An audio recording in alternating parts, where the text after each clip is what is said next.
So who is Blue Marvel? Well, he's technically Marvel's first black superhero. That's right, he precedes T'Challa and the Black Panther, but he first appeared in 2008. Now I know what you're thinking, that's crazy, this guy can't do math. Just hold on, take a seat, grab a snack, let's dive in together. Blue Marvel first debuts in a limited series published in 2008, written by Kevin Grevioux. Now, I know, 2008 is still way after 1966 and the first Black Panther appearance. Bear with me, it's worth it, I promise. So, the series, Adam, Legend of the Blue Marvel.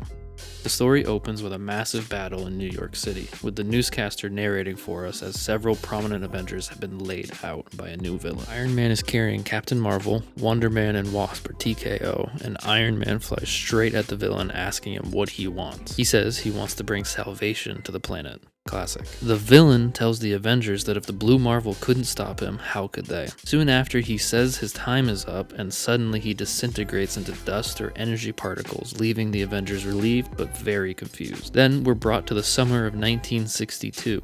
Yes, 1962. See where we're going with this? Where a man in a blue suit with a shining mask is about to punch the hell out of this new villain. We now know him as the Anti-Man. Our hero in blue is in fact the Blue Marvel, who Anti-Man seems to know by name. Later in the fight, he refers to him as Adam. In between devastatingly powerful blows, they argue over Anti-Man's reasoning for destroying the city and trying to kill everyone. Blue Marvel is desperately trying to talk him down and get him help. It's here, as Anti-Man throws a truck into the crowd, that Blue Marvel catches the truck and refers to Anti-Man by name.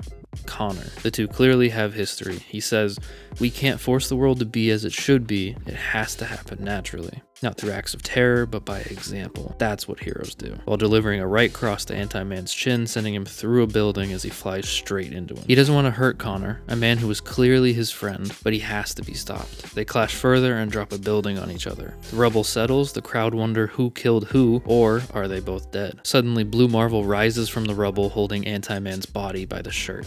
But Adam's mask is torn, revealing parts of his face and scrapes on his suit. Adam, Blue Marvel, is revealed to the public for the first time as a black man in 1962. We're now taken into the war room within the Pentagon, a council of generals and advisors giving a situation report to the then president, JFK. They open with this description of the hero. "Gentlemen, this is the Blue Marvel, America's Blue Marvel.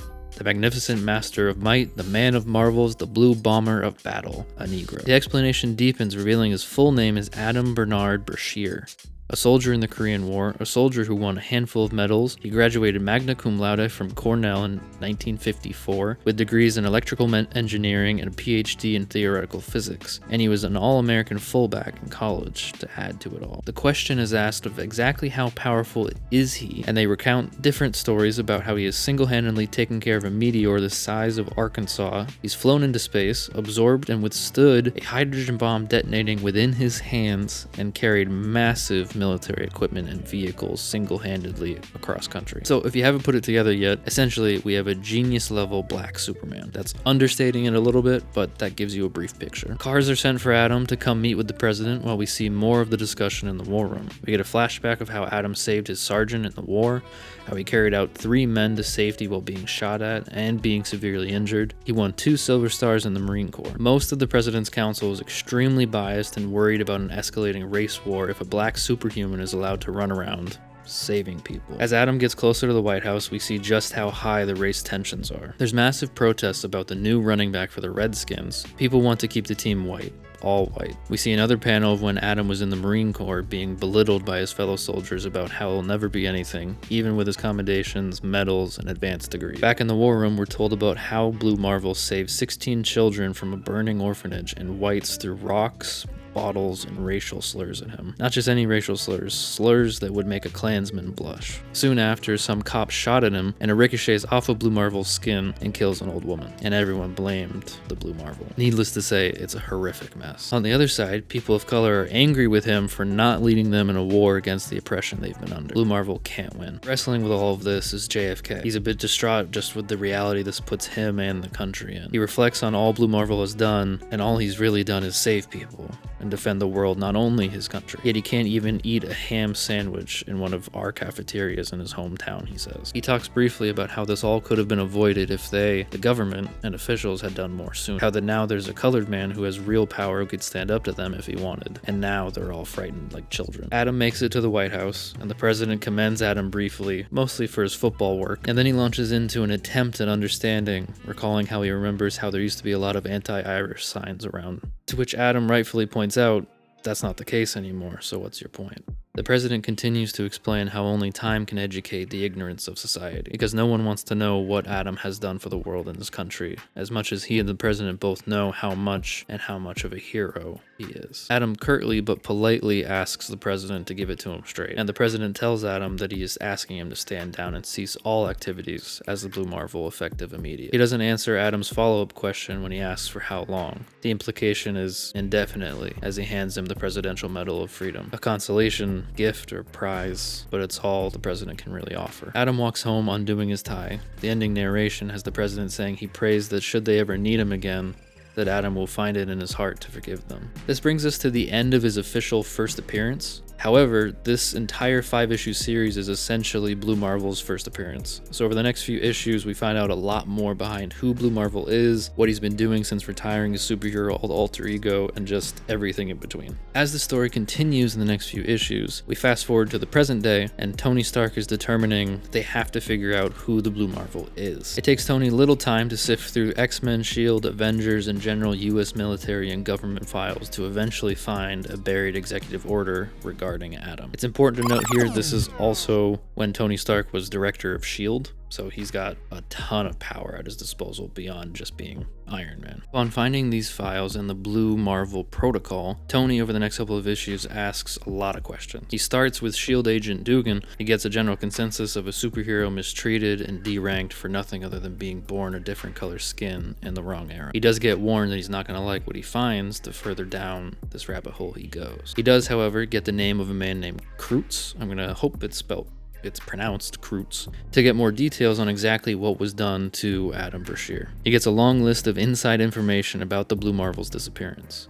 More importantly, he gets the story of the last mission the president sent Adam on. In the words of this old government man that we're listening to, it's essentially a suicide mission to take out an alien threat, a potential scout, hopefully a diplomatic mission, but they all knew it was likely going to lead to something else. But once again, when the mission turned sour, the Blue Marvel proved he is the Blue Marvel, and he uses his incredible power and intellect to defy the odds. But in succeeding in the mission, the government was able to use this mission to craft a cover story and some version of the truth and cover his later disappearance. In addition to this, Tony finds out about Project Wide Awake, essentially a governmental agency protocol to repress, track, monitor, and control super beings that could be anti-American in values or in some way contribute to civil unrest of some kind. After the story, Tony receives the missing part of the Blue Marvel protocol files, leading to Tony's next stop on his search for the Blue Marvel. This leads him to Maryland, where he finds a Mrs. Candace Brashear, Adam's wife, who Tony reveals is actually undercover agent 314, and Tony has read her file as well. Her real name is Marlene Fraser. Adam, however, is out teaching a late-night physics class at the University of Maryland.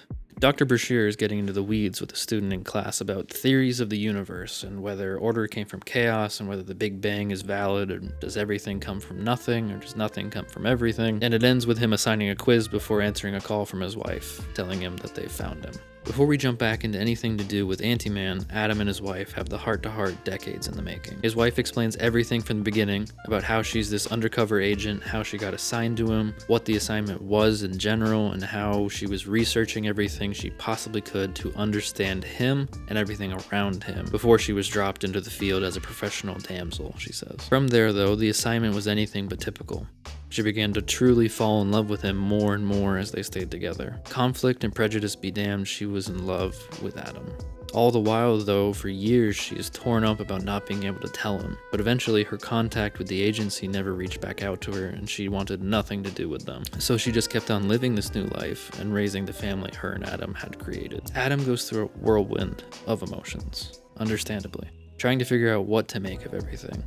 Not only did he comply with the government's crazy orders, but they assigned an agent to infiltrate his most intimate personal life, just to spy on him in case he became a threat to the country, all to be a part of Project Wide Awake. So Adam takes off to space to think, looking down at the Earth like a city skyline from a distance. And come to find out, Adam has a relationship of sorts, a think and contemplate life type buddy with the Watcher. The Watcher reminds Adam of their first meeting, back when Adam was sent to space to destroy that scout. After completing his mission, he was upset with being asked to step down and disappear. They talked about the issues of societies, earthly and alien, a people who argued and fought and killed over blue and pink skins. Before the Watcher and Adam could complete their conversation and talk about anything more, a giant alien armada comes to destroy Earth. The scout that Adam had defeated before, come to find out, actually reported back in time, and his people's galactic armada shows up ready to take over the Earth. But Adam doesn't even hesitate once the Watcher says that the force present by those ships could annihilate your planet. Back in the present day, Adam reflects with the Watcher again. The Watcher's still as cold and ominous as ever, but he says just enough to remind Adam who he is. And Adam is the Blue Marvel through and through, a hero to the end, and he won't stand off to the side while Anti-Man threatens the planet. The last two issues are where everything cranks up to 11. The fourth issue opens with a flashback to the 50s, where Connor is beating the out of some redneck soldiers for burning an effigy on Adam's bedpost, and a lot more, I'm sure. From the start of issue 4, we see that Adam is far more than just a black Superman. This is Dr. Brashear, and everyone better put some respect on this man's name. He puts Marvel's arguably smartest man in his place, at least in theoretical physics terms, making him look extra goofy. Personally, since Reed is always the baseline people tend to go to for intellect in the Marvel Universe, I love seeing characters one-up him, and just the more confidently they do it, the better. Adam, Tony, and the Avengers clash a bit, so Dr. Brashear takes off to go to his underwater hideout. That's right, he has an underwater hideout, or underwater Marvel cave, because he has a matching dinosaur, just like Batman. For why? I have no idea. He's got everything he needs left there since he retired, but to his surprise, an old friend is there, Namor.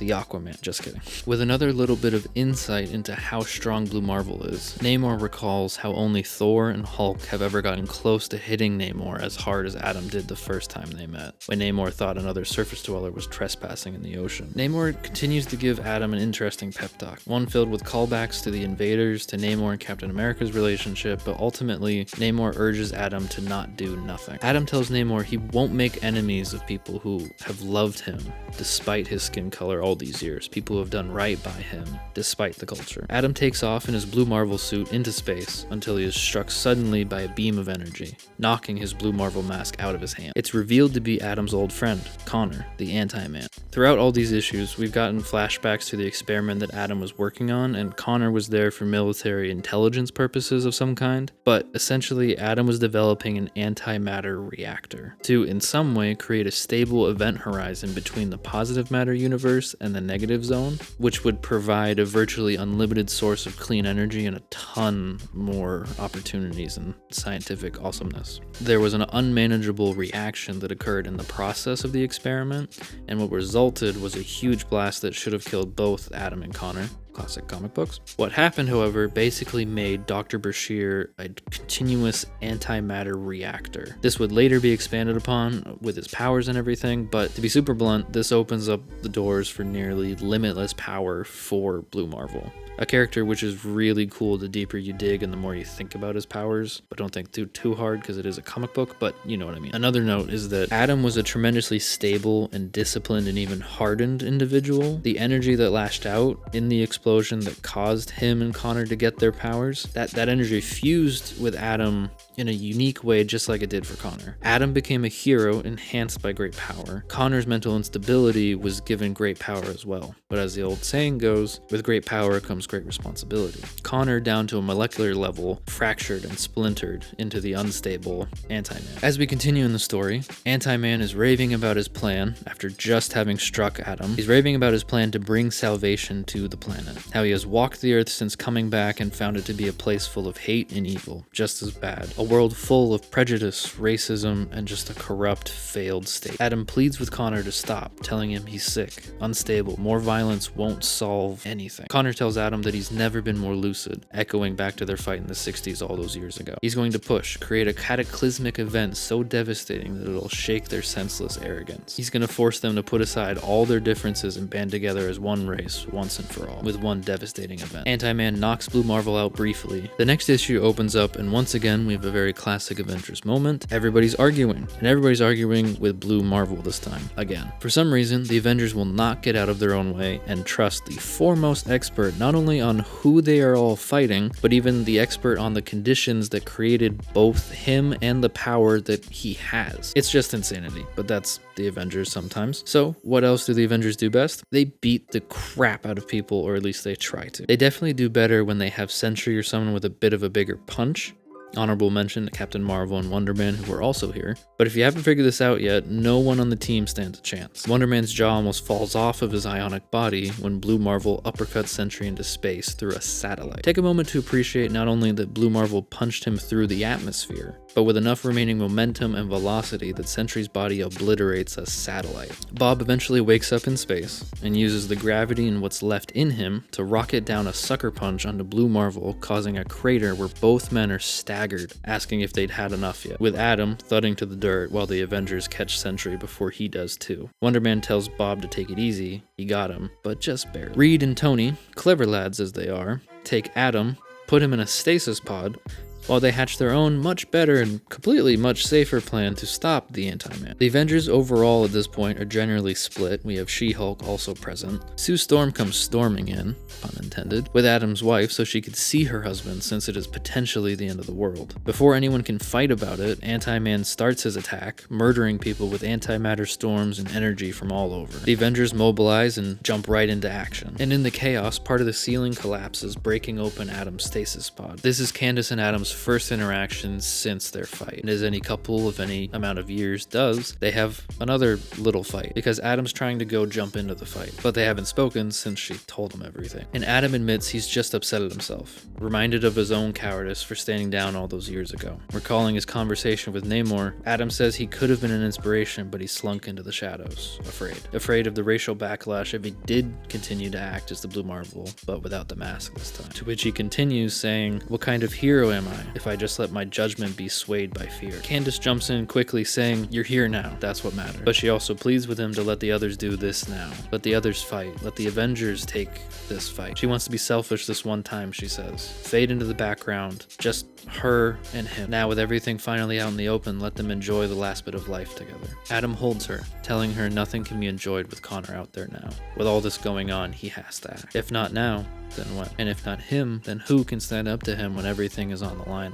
They profess their love to each other and promise to come back to each other as Adam flies away into the fight. As Blue Marvel is on his way, the Avengers are losing badly. The master plan that Reed and Tony came up with failed, resulting in a giant mess that Adam flies into, taking control almost instantly. Adam gives them one chance to trust him and then assigns them each their roles. Every part of the team has a part to play and they need to do it in sync. Blue Marvel's plan is to essentially dissipate his energy, absorb some of it himself, but also send the rest of it out into space. So he does just that. With each part of the team doing their part, Blue Marvel gets to work. But then Adam gets blasted with an extra beam as Anti-Man starts to go critical. Connor erupts raw antimatter and energy in a blast that instantly irradiates a distraught Candace Brashear, who saw her husband fall down and was rushing to him in the street. She falls to the ground extremely burned head to toe, with Blue Marvel there to hold her for her last very whispery words, telling him to show the world who he really is, no more hiding, and that she'll see him again. Blue Marvel gets another blast to the back, paired with the loss of the woman he loved just moments ago, seconds ago. Blue Marvel unlocks and unloads on Anti-Man once and for all. Adam lectures Anti-Man. All this time, Anti-Man's been lecturing everybody. This time, Adam lectures him right back. How kindness is not weakness, how mankind might be evil, but there will always be people worth saving. How he may be a fool to some, but a fool that believes in looking for the good that people can be, rather than the bad that they might. And for one last time, he tells Connor the world can't be forced to change. It can't be forced by reactionary hate, but it can be changed by example, naturally over time. All the while, it's here in space that Adam absorbs the unstable energy that comprises Connor, giving him his final release from this world. It all happens very fast. A week later, Tony Stark visits Adam at the cemetery, offering him a chance to join the Avengers. Adam responds honored, but unsure and needing of time to consider. The narration tells us that he takes a while, across the Earth, as far as Saturn and back, and it isn't until he finds a letter from his wife at home. in a box that we get a hint and some kind of wrapped package. It's here that we get a hint at what's to come for him. The letter is short but sweet, and it's Candace reminiscing about her love for him, but also reminding Adam that yes, the government and all these things happened in their lives. They took something from him in telling him to stand down that day. But to her, he has always been and will always be her hero. And that's the end of the miniseries that introduced the Blue Marvel, Adam Brashear, to us. I didn't think that the first issue was enough. I really think that you have to read all 5 together. It's almost like one big issue, but they had to break it up for publishing reasons or comic sales or whatever. Now, if you'd like to read more about the Blue Marvel, which I do highly recommend, I really recommend at least jumping into the Mighty Avengers from 2013 to 2014. I believe he comes in around volume 2 from around issues 1 to 14. Feel free to correct or fact check me on that in the comments. I'll also put a few more suggested reading in the description if you're curious. These are just personal recommendations. By no means are they the end-all be-all of this character. If you have a favorite issue of the Blue Marvel, or if you have a favorite moment of his story, please let me know in the comments. I'd love to chat about it. I just love talking about all this. So moving on to where Blue Marvel's been in the comics since, he's been a part of a lot of different teams. His first major superhero team membership came with Luke Cage's Mighty Avengers in the 2010s. This wasn't the flashy Cosmic Avengers line, this was a more grounded, street-level, city-type Avengers team dealing with crises on Earth. As part of the Mighty Avengers, Blue Marvel brought his vast power and intellect to the table, balancing city-level threats with the weight of being one of Marvel's most powerful beings. Blue Marvel graduated to cosmic threats by joining the Ultimates. This particular team is less about street crime and more about protecting the universe as a whole. With the Ultimates, Adam wasn't just muscle, he was a scientist, strategist, and an overall team stabilizer. The kind of hero you need when reality itself is bending and warping out of control. This allowed Marvel to use him in high-stakes, cosmic-sized stories, showcasing the full scale of his power beyond earthly threats. But Blue Marvel's allegiances don't stop at the big headline teams, the main book teams. Over time, he's been associated with several lesser-known or more shadowy groups, like the secretive Illuminati, the scientific-minded 3X's, and even a version of the broad-scope Defenders led by Doctor Strange. So, really quickly, obviously his wife is killed in his first appearance, we went over that. She was a spy and everything, but later on in Blue Marvel's time in the comics since, his main love interest has actually been Monica Rambeau, also known as Spectrum or Photon, Captain Marvel, or she even was Pulsar for a minute too. Thank you so much for watching. Please let me know in the comments if you have a hero you would like to see, a hero or villain, I should say. It doesn't have to be Marvel or DC, it can be Dark Horse, it can be Image, it can be IDW, it can be some other publisher that I can't think of right now. Let me know in the comments.